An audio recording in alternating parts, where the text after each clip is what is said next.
నువ్వే కొద్దిగా ఏందో జంకుతున్నావు. జంకబాకరా నాయన, 2 కోట్లు కొప్పుకున్నాం మనం. ఒకవాడికి ఎంత వస్తాయి అంత? నలుగురు ఉంటే 50 లక్షలు వస్తాయిరా ఒకవాడికి. ఏందిరా జంకుతున్నావు? ఎప్పుడు కొత్తరా నీకు అయ్యి? అద్దిద్దని పని ఏం చేస్తారు? అమ్మో నాకు భయం వేస్తుందా అని వాడి దగ్గర నుంచి సరే పదం అనే దగ్గర చేస్తారు.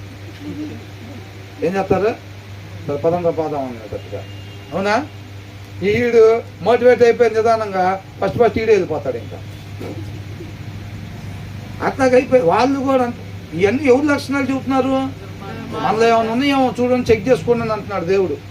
అర్థమే ఇంత వివరంగా ఎందుకు? ఇందాక ఒక్క మాటలో శత్రువులు నన్ను వెంబడిస్తున్నారు, వాళ్ళ నుంచి నన్ను విమోచించుదేవా అని ఒక్క మాటలో రాసి వదిలిపెట్టచ్చు. కానీ అంతటితో దేవుడి ఉద్దేశం అదేనా? పరిశుద్ధాత్మ దేవుడి చేత ఎందుకు రాపించబడ్డారు? ఆయన రాజ్య స్థాపన చేసేదాకా ఈ కీర్తనల ద్వారా ఆయన కుటుంబాన్ని కట్టాలి, ఆత్మలను కట్టాలి. ఆ ప్రణాళిక అప్పుడే ఉంది దేవుడికి. అర్థమవుతుందండి? ఈ జ్యూసు అక్కడి నుంచి తీశాడు. దావీదు నా పరిస్థితుల్లో నుంచి నడిపించి ఈ కీర్తనలన్నీ జ్యూస్ని ఒక్కొక్క గ్లాసుని తీసి మన చేత తాపించి ఏం చేస్తున్నాడు? రాజ్యానికి సిద్ధపాటు చేస్తున్నాడు అన్నమాట. ఇలాంటి లక్షణాలు ఉంటే మనం తీసేసుకుంటూ ఉండేదండి. అర్థమవుతుందండి? ఊరకే కీర్తనను బట్టి పెట్టేసి దాన్ని మనం ఏం అనుసరించకపోతే ప్రయోజనం ఏమీ లేదు. ఈ లక్షణాలు మనలో ఏమన్నా ఉంటే తీసేసుకోమని చెబుతున్నాడా? ఇట్లాంటి 4 తయారు చేసుకోమని చెబుతున్నాడు దేవుడు. అందరికి అట్లాగే అర్థమవుతుందా దేవుడి కృపను బట్టి?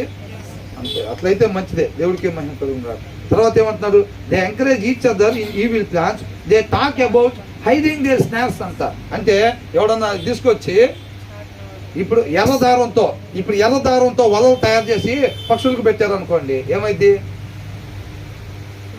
ఎర్ర దారంతోనో, నల్ల దారంతోనో, పచ్చ దారంతోనో, పసుపు దారంతోనో వలలు తయారు చేసి పక్షులకు పెడితే ఏమైంది? ఎందుకని పడో? ఆ వల కనపడతా ఉంది దానికి ఎదురుగా. అర్థమవుతుందండి? ఇప్పుడు చేపలు పట్టేవాడు ఆ ముళ్ళు సగం కనపడేదట్టాను, సగం ఎర్ర పెట్టాడు అనుకోండి, చేపలు పడతాయా? పడవు. ఎందుకని? ఆ ముళ్ళు కనపడతా ఉండిద్ది దానికి. నువ్వు రా మింగావంటే నేను గొంతులో గుచ్చుకొని తీసుకెళ్తాననేది అది కనపడతా ఉండిద్ది దానికి. అది రాదు ఎంతసేపు పెట్టినా. ఆడికి అర్థమైద్ది, అరే ఈ ముళ్ళు సరిగ్గా పెట్టేవాళ్ళు చూడారా అంటే వాళ్ళు పైకి అనంగానే సగం ముళ్ళు కనపడతా ఉంటుంది చెప్తారా. అందుకని ఇందాక నుంచి ఒక్కడ కూడా పడతా దానికి సరిగ్గా పెట్టాను అంటాడు. వీళ్ళు వల కూడా ఏం చేస్తారు? ఎర్రదారంతో తయారు చేసి చెట్టు తగిలితే ఒక్క పక్షి కూడా పడదు. పచ్చదారంతో, పసుపు దారంతో. ఎందుకని?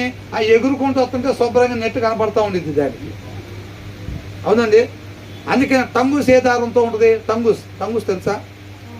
చేపలు పట్టేది. చేపలు పట్టే గాలానికి ఇప్పుడు కడతారు కదండి ఒకటి దారం లాంటిది. అది నీళ్ళ కలర్లో ఉంది. అది నీళ్ళల్లో వేసిన